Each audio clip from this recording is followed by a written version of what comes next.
ஆடி மாதம் வந்து சூன்ய மாதம்னு சொல்லுவாங்க. ஒன்றும் இல்லாத நபர்களை உயர்த்தி கொடுக்கக்கூடிய ஒரு மாதம் ஆடி மாதம்.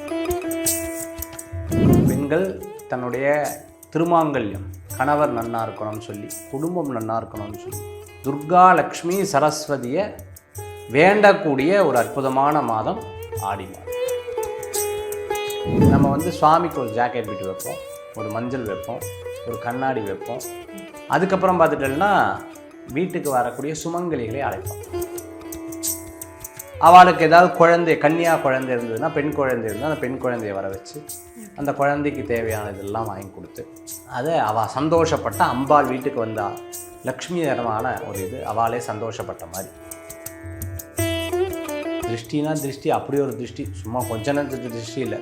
உடனே வலிக்குது, கை வலிக்குது, கால் வலிக்குது அப்படின்னு சொல்லும்போது செவ்வரளி மாலை, மல்லி புஷ்பத்தினால சாமிக்கு மாலை.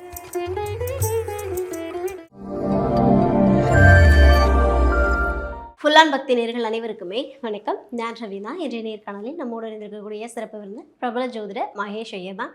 ஸோ ஆடி மாதம் அப்படின்னாலே பல்வேறு சிறப்புகள் அடங்கிய மாதம் தான். ஸோ 12 ராசி நேயர்களுக்கும் இந்த ஆடி மாதம் எப்படி இருக்க போகுது அப்படின்றத கேட்டு தெரிஞ்சுக்கலாம் வாங்க. சார் வணக்கம். வணக்கம். வேல் முருகா, வெற்றிவேல் முருகனுக்கு கரகரோகம். எப்படி சார் இருக்கீங்க? நல்லா இருக்கேன். Super sir, super. ஸோ ஆடி மாதம் அப்படின்னாலே பல்வேறு சிறப்புகள் இருக்குது. ஆடிப்பூரம், ஆடி அமாவாசை, ஆடிப்பெருக்கு அப்படின்னு சொல்லிட்டு ஆடி வெளியின பல்வேறு சிறப்பு அம்சங்கள். ஸோ இந்த ஆடி மாதம் ஏன் இவ்வளவு சிறப்பு வாய்ந்த மாதமாக இருக்குது நம்ம நேயர்களுக்காக? ஆடி மாதம் வந்து சூன்ய மாதம்னு சொல்லுவாங்க. காலபுருஷ தத்துவத்துக்கு 4வது மாதம். சித்திரை, வைகாசி, ஆனி, ஆடி 4வது மாதம். ஒரு மனிதன் ரொம்ப கஷ்டப்படுற இந்த பூமியில் எனக்கு ஒரு இடம் இருந்தால் போதும், எனக்கு ஒரு வீடு இருந்தால் போதும், எனக்குன்னு சொந்தமாக என்ன இருக்குது, இதுக்காக தான் மனிதன் வந்து ஓடிக்கொண்டிருக்கிறார். எனக்குன்னு ஒன்று கூட இந்த பூலோகத்தில் இல்லைன்னு சொல்லிட்டு வருத்தப்படுறவங்க தான் நிறையா இருப்பாங்க. எவ்வளோ சேர்த்து வச்சுருக்கேன் தெரியுமா அப்படின்னு சொல்லிட்டு சந்தோஷப்படுவாங்க. ஒன்றும் இல்லாத நபர்களை உயர்த்தி கொடுக்கக்கூடிய ஒரு மாதம் ஆடி மாதம். ஆடி இது சூன்ய மாதம். சூன்யம்னா ஒன்றும் இல்லையே சார். ஆமாம், சூன்யத்துலேருந்தே எல்லாம் வருது. இது சந்திரன், இதுக்கு அதிபதி, கடகராசிக்கு அதிபதி சந்திரன்.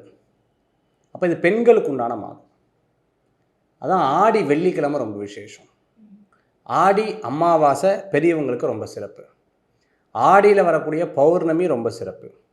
ஆடியில் பூர நட்சத்திரம் அம்பாள் ஜனனமான நட்சத்திரம், அவதரித்த நட்சத்திரம். இப்படி ஆடி மாதத்தில் ஒவ்வொரு வாரத்துக்கும் ஒரு சிறப்புகள் அப்படிங்கிறது இருக்குது.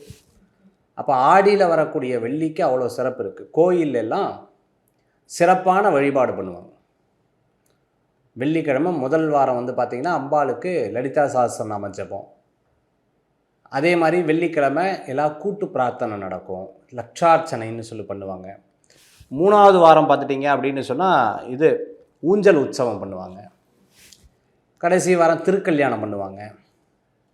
இப்படி ஒவ்வொரு வாரமும் ஒரு சிறப்புகள் வந்து இருக்குது. பெண்களுக்கு வந்து மஞ்சச்சரடு, சுமங்கலிக்கு உண்டான செட்டு, கன்னியா குழந்தை பூஜை, எப்படி நவராத்திரியில் ரொம்ப சிறப்பாக நடக்குதோ இந்த ஆடி மாதத்தில் அவ்வளோ சிறப்பாக நடக்கும். ஆடி திருவாடி பூரம்னு சொல்லுவாங்க. அது பார்த்திங்கன்னா ஆண்டாள் கோயிலில் ரொம்ப சிறப்பாக நடக்கக்கூடியது. இப்படி ஒவ்வொரு அம்சம் நிறைந்த ஒரு மாதமாக இந்த ஆடி மாதம் வந்து இருக்குது. பெண்கள் தன்னுடைய திருமாங்கல்யம், கணவர் நன்னா இருக்கணும்னு சொல்லி, குடும்பம் நன்னா இருக்கணும்னு சொல்லி, அதே மாதிரி லக்ஷ்மி கடாட்சம் வரணும்னு சொல்லி, குழந்தைகளுக்கெல்லாம் நல்ல ஞானம் கிடைக்கணும்னு, பெரியவங்களுக்கெல்லாம் உடம்புல நல்ல சக்தி இருக்கணும்னு சொல்லி, துர்கா லக்ஷ்மி சரஸ்வதியை வேண்டக்கூடிய ஒரு அற்புதமான மாதம் ஆடி மாதம். இந்த ஆடி மாதம் பொதுவாக ஒரு மாதத்தில் பெரியவங்களுக்கு மட்டும் சிறப்பாக இருக்கும், அதே மாதிரி கடவுளுக்கு சிறப்பு இருக்காது. இந்த ஆடி மாதத்தில் பார்த்திங்கன்னா பெரியவங்களுக்கும் சிறப்பு, அதாவது நம்மளை விட்டு மறைந்தவர்களுக்கும் சிறப்பு, அதே போன்று பார்த்துட்டிங்கன்னா தெய்வத்துக்கும் சிறப்பான. மனிதன் 3 கடனில் பிறக்கிறான்.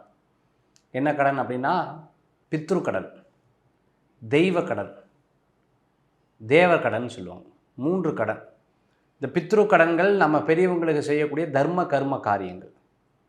அப்போ இந்த ஆடி மாதத்துக்கு அவ்வளோ சிறப்புகள் வந்து இருக்குது. உத்தராயணம், தட்சிணாயனம்னு 2 அயனம் இருக்குது. இந்த 2 அயனங்கள் மாறக்கூடிய மாதம் இந்த மாதம். ஆக அவ்வளோ சிறப்புகள் இந்த ஆடி மாதத்துக்கு இருக்குது. Okay, super sir, super. So இந்த ஆடி வெள்ளிக்கிழமைன்னு ஒவ்வொரு 4 வெள்ளிக்கிழமை கும்பிட்றோம் இல்லையா சார்? அதுக்கு பின்னாடி ஏதாவது ரீசன் இருக்கா சார்? பொதுவாகவே வெள்ளி அப்படின்றது சுக்கிரனுடைய ஆதிபத்தியம் கொண்டது. இந்த சுக்கிரனுடைய ஆதிபத்தியம் கொண்ட இந்த இதுக்கு வந்து பார்த்தீங்க அப்படின்னு சொன்னால் அம்பாளுக்கு, அதாவது சிவனுக்கு சூரியன், அம்பாளுக்கு சந்திரன். ஓகே. சுக்கிரன் வந்து மகாலட்சுமியினுடைய அம்சம் கொண்டது. பொதுவாகவே ஒவ்வொரு வழிபாட்டு முறைகளுக்கும் ஒரு அர்த்தம் வந்து இருந்துட்டுருக்கு. எல்லா மதத்துலேயும் பாருங்கள் வெள்ளிக்கிழமைக்கு சிறப்பு ஜாஸ்தி இருக்கும். நீங்கள் பார்த்துட்டிங்கன்னா சர்ச்லேயா இருந்தாலும் சரி, இந்த மாஸ்க்லேயா இருந்தாலும் சரி, நம்மளுடைய இதுலையா இருந்தாலும் சரி, வெள்ளிக்கிழமைக்கு அவ்வளோ சிறப்புகள் உண்டு. வெள்ளி தெய்வீக நாள்னு சொல்லுவாங்க, ஓகே, இறைவனுக்கு உகந்த நாள்னு சொல்லுவாங்க. அப்படி இருக்கிற இந்த வெள்ளிக்கிழமை, அதுலேயும் ஆடி மாதம் சிறப்பு உண்டு. 2 மாதத்தில் வர வெள்ளிக்கிழமைக்கு மகிமை அதிகம். ஒன்று தை வெள்ளி, இன்னொன்று பார்த்துட்டிங்கன்னா ஆடி வெள்ளி. இந்த தை வெள்ளியும் ஆடி வெள்ளிக்கும் அவ்வளோ விசேஷங்கள் வந்து இருந்துட்டுருக்கு. இந்த நவகிரகங்களில் சுக்கிரனுக்கு அம்சம் ஜாஸ்தி, சுக்கிரனுக்கு பலம் ஜாஸ்தி. சுக்கிரதசை தான் 20 வருஷம். ஒரு மனிதனுடைய வாழ்க்கையில் செல்வம் நிறையா சேர்த்தணும், எதிர்பார்ப்புகள் நிறையா, அதெல்லாம் பூர்த்தி பண்ணக்கூடிய ஒரு நாள் வெள்ளிக்கிழமை. அதுதான் வெள்ளியில் வரக்கூடிய விசேஷம். ஸோ இப்போ இந்த ஆடி மாதம் முழுவதுமே வீடுகளில் வழிபாடு பண்ணணும்னா என்ன மாதிரியான வழிபாடு எடுத்துக்கலாம்? வீடுகளில் பண்ணக்கூடிய வழிபாட்டு முறைகள், ஒவ்வொரு வெள்ளிக்கிழமையும் குங்குமார்ச்சனை பண்ணுறது ரொம்ப சிறப்பு. ஓகே.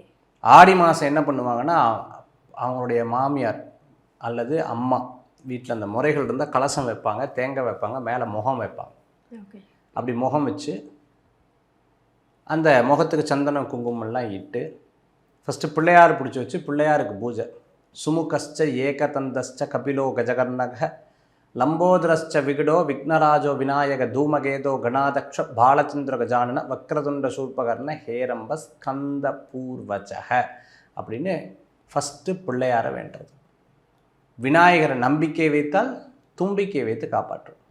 பிள்ளையாருடைய அகவல் சீதக்கலப செந்தாமரையும் போவும் பாதச்சிலம்பும் படைசை பாட பொன்னெறிஞானும் பூங்குயிலாடையும் வண்ணம் அருங்கில் வளர்ந்திருப்பேன் பிள்ளையாரை வேண்டிக்கிறது. முடித்ததுக்கப்புறம் அந்த கலசத்தில் அம்பாளை ஆவாகனம் பண்ணுவாங்க, இந்த கலசத்தில் தேவி ஆவாகனம் பண்ணுவாங்க.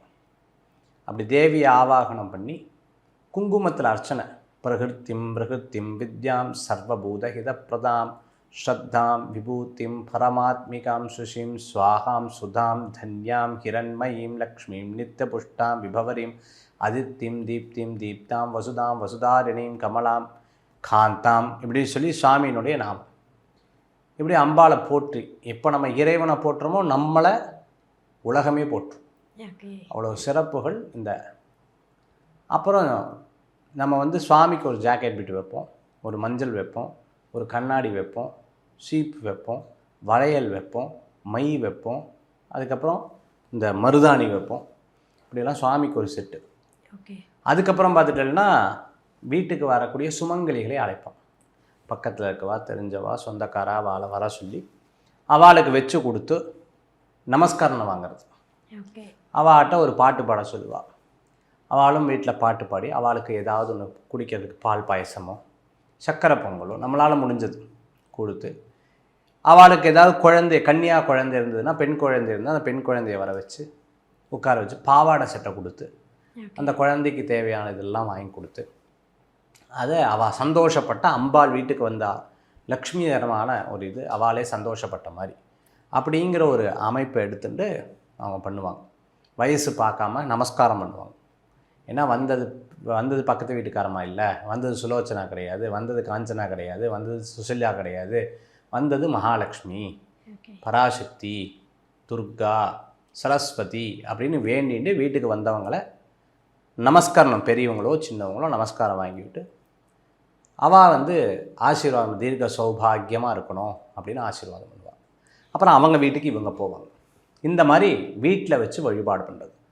கோயிலில் உங்களுக்கே தெரியும் ரொம்ப சிறப்பான பூஜை, புனஸ்காரம், அபிஷேகம், அம்பாளுக்கு எலுமிச்சம்பழமானம்.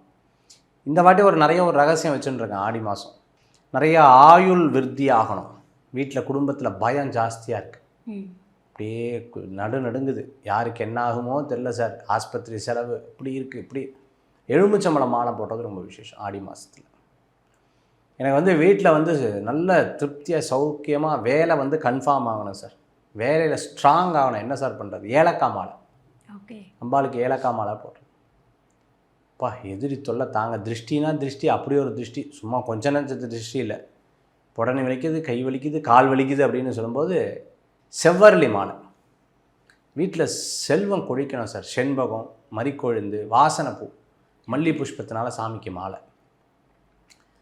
அதே மாதிரி எனக்கு நல்ல திருப்தியாக சொந்த பந்தங்கள்லாம் இருந்து வாழ்க்கையை இன்னும் சுபிக்ஷமாக, பணத்துக்கெல்லாம் கஷ்டம் இல்லை சார், நல்லா இருக்கும் சார் அப்படின்னு சொல்கிறவங்க பழவர்க்கம், ஆப்பிள், ஆரஞ்செல்லாம் அதில் மாலை கட்டி சாமிக்கு மாலை போடுறது. அதே சமயத்தில் வேண்டுதல், எனக்கு ஒரு விஷயம் என்ன வேண்டுதல், அம்பாளுக்கு புடவை சாத்துறது நல்லது. ஓகே. இப்படி ஒவ்வொரு விஷயங்களும் எடுத்து பண்ணுறது. கல்யாணம் ஆகணும் சார், இதுதான் ரொம்ப முக்கியம் அப்படின்னு சொன்னால் கோயிலில் திருக்கல்யாணம் நடக்கும். அப்போ எல்லா சுமங்களுக்கும் சரடு வாங்கி கொடுக்குறது, அம்பாளுக்கு திருமாங்கல்யம் வாங்கி கொடுக்குறது, இதெல்லாம் ரொம்ப உகந்ததாக இந்த ஆடி மாதத்தில் இருக்குமா. Okay, super sir, super. ஆடி மாதம் வந்து பல்வேறு சிறப்புகள் அடங்கியதுன்னு தெரியும். பட் இந்த மாதிரியான நன்மைகள் இருக்குது அப்படின்றத ரொம்ப அழகாக நம்ம நேயர்களுக்காக கொடுத்துருக்கீங்க.